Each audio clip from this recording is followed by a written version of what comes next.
أعوذ بالله من الشيطان الرجيم بسم الله الرحمن الرحيم السلام عليكم ورحمة الله وبركاته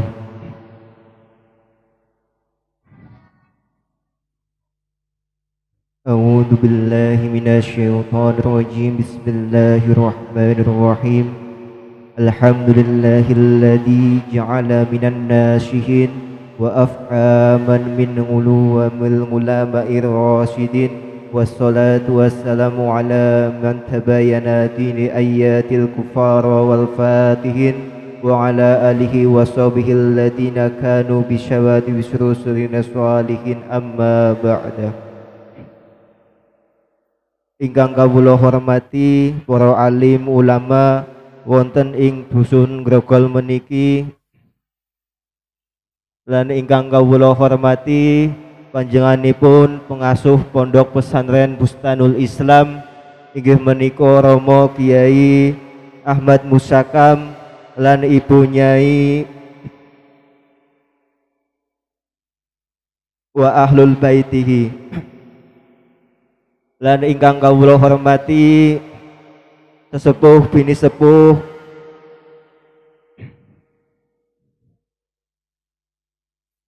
bapak-bapak, ibu-ibu, remaja-remaji, adik-adik jamaah pengausan ingkang dipun dimulyakaken dumateng Allah Subhanahu wa taala.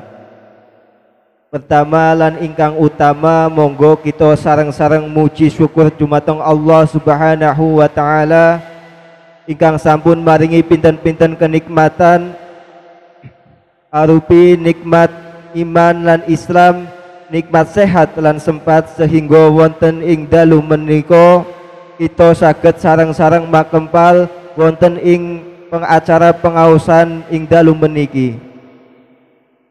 Sholawat saha salam mugi-mugi tetep kaanjuk dumateng junjungan kita inggih menika baginda Nabi Agung Muhammad sallallahu alaihi wasallam, Nabi ingkang badhe kita suwuni syafaat benjing wonten ing yaumul qiyamah. Mugi-mugi kula lan panjenengan sedaya ingkang hadir wonten ing majelis meniki tergolong umatipun Nabi ingkang saged lan ingkang pantes nampi syafaatipun Kanjeng Nabi Muhammad wonten ing yaumul qiyamah benjing amin amin ya rabbal alamin. Kawula ing mriki selaku pembagi wekdalipun adicara ingkang badhe lumampah ing dalu meniki. Adicara ingkang sepindah inggih menika pembukaan lan adicara ingkang nomor kalih inggih menika waosan tahlil ingkang badhe dibeto dumatengnipun panjenengan Bapak Kiai Haji Muhammad Arif saking Tlotah Surabaya Jawa Timur. Lan adicara ingkang kaping 3 utawi adicara ingkang pungkasan inggih menika pengaosan utawi mauidhah hasanah saking panjenenganipun Romo Kiai Haji Ahmad Taufik Hidayatullah ingkang kawula lan panjenengan ate-ate barokah lan manfaah ilmunipun. Mlebet adicara ingkang kawitan inggih menika pembukaan. Monggo kita buka acara ing dalu meniki agam wawasan yaumul kitab. Liridhoi tambah syuhada Rasulillah ala hadinati sholihah fi hadal majlis lillahumul Fatihah. A'udzu billahi minasy syaithanir rajim. Bismillahirrahmanirrahim. Alhamdulillahi rabbil alamin arrahmanir rahim maliki yaumiddin. Iyyaka na'budu wa iyyaka nasta'in. Ihdinas siratal mustaqim. Siratal ladzina an'amta 'alaihim ghairil maghdubi 'alaihim waladdallin. Mugi-mugi wasilah waosan suratul Fatihah menika saged dadosake acara ing dalu meniki lampah kanthi lancar boten halangan satunggaling punapa amin amin ya rabbal alamin. Mlebet adicara ingkang nomor kalih inggih menika waosan tahlil saking panjenenganipun Bapak Kiai Arif wekdal saha panggenan kawula haturaken.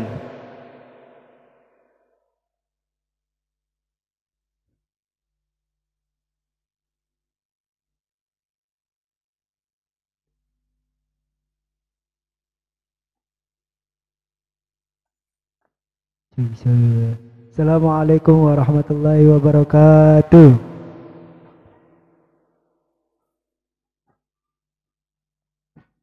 Al-Fatihatu ila ruhi walidina wa walidikum wa mu'allimina wa mu'allikum wa syaikhina wa syaikhikum wa syaikhina wa syaikhikum wa amatina wa amatikum wa amatil mu'minina amatan kafatan wa khususan ila ruha walidayah wa khususan ila ruh Kiai Haji Muhammadi wa alihi wa usulihim wa furu'ihim wa dawil hukuki alaihim ajma'in anna Allah yaghfiru lahum wa yarhamhum wa yaskimul jannah wa yanfa'una bi barakatihim wa anwarihim wa asrarihim wa nafatihim wa ulumihim syai'ulillah wa lahumul fatihah. A'udhu billahi minasyaitonir rajim. Bismillahirrahmanirrahim. Alhamdulillahi rabbil alamin. Ar-rahmanir rahim. Maliki yaumiddin. Iyyaka na'budu wa iyyaka nasta'in. Ihdinas siratal mustaqim. Siratal ladzina an'amta 'alaihim ghairil maghdubi 'alaihim waladdallin. Ighfirli wa liwalidayya amin. Wa ma ila ahli kubur minal jamaah wa usulihim wa furu'ihim wa dawil hukuki alaihim ajma'in anna Allah yaghfiru lahum wa yaskimul jannah wa yanfa'una barakatihim wa anwarihim wa asrarihim wa nafahatihim fid dini wad dunya wal akhirah wa ma nawahu salafuna salih bin niyatin salihah wa ila hadratin nabi sayyidina Muhammadin sallallahu alaihi wasallam wa ashabil kiram. Al-Fatihah. A'udzu billahi minasyaitonir rajim. Bismillahirrahmanirrahim. Alhamdulillahi rabbil alamin. Arrahmanir rahim. Maliki yaumiddin. Iyyaka na'budu wa iyyaka nasta'in. Ihdinas siratal mustaqim. Siratal ladzina an'amta 'alaihim ghairil maghdubi 'alaihim waladdallin. Rabbighfirli wa liwalidayya amin. La ilaha illallah wallahu akbar. Bismillahirrahmanirrahim. Alhaakumut takatsur hatta zurtumul maqabir. Kalla sawfa ta'lamuna thumma kalla sawfa ta'lamun. Kalla law ta'lamuna 'ilmal yaqin latarawunnal jahim thumma latarawunnaha 'ainal yaqin thumma latus'alunna yawma idin 'anil na'im. La ilaha illallah wallahu akbar. Bismillahirrahmanirrahim. Qul huwallahu ahad. Allahus samad. Lam yalid wa lam yulad wa lam yakul lahu kufuwan ahad. La ilaha illallah wallahu akbar. Bismillahirrahmanirrahim. Qul huwallahu ahad. Allahus samad. Lam yalid wa lam yulad wa lam yakul lahu kufuwan ahad. La ilaha illallah wallahu akbar. Bismillahirrahmanirrahim. Qul huwallahu ahad. Allahus samad. Lam yalid wa lam yulad wa lam yakul lahu kufuwan ahad. La ilaha illallah wallahu akbar. Bismillahirrahmanirrahim. Qul a'udzu birabbil falaq min syarri ma khalaq wa min syarri ghasikin idza waqab wa min syarri nafathati fil 'uqad wa min syarri hasidin idza hasad. La ilaha illallah wallahu akbar. Bismillahirrahmanirrahim. Qul a'udzu birabbin nas malikin nas ilahin nas min syarril waswasil khannas alladzi yuwaswisu fi sudurin nas minal jinnati wan nas. La ilaha illallah wallahu akbar. Bismillahirrahmanirrahim. Alhamdulillahi rabbil alamin. Ar-Rahmanir Rahim. Maliki yaumiddin. Iyyaka na'budu wa iyyaka nasta'in. Ihdinas siratal mustaqim. Siratal ladzina an'amta 'alaihim ghairil maghdubi 'alaihim waladdallin.